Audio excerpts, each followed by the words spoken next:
The stage is set for a political showdown that could decide control of the U.S. Senate this fall. Today, progressive Democrat Abdul El-Sayed officially declared victory over challenger Congresswoman Haley Stevens.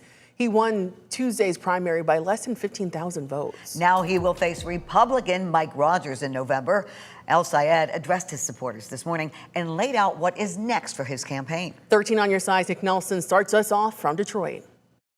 After running close but slightly ahead throughout the night on Tuesday night, Abdul El-Sayed is officially the Democratic nominee for U.S. Senate. Now, we've learned that El-Sayed's opponent in this primary race, Representative Haley Stevens, has conceded and offered her endorsement to her former opponent. It was a bitter contest at times between the two. In his victory speech this morning, he repeated a call for unity among Democrats going into the general election against Republican candidate Mike Rogers.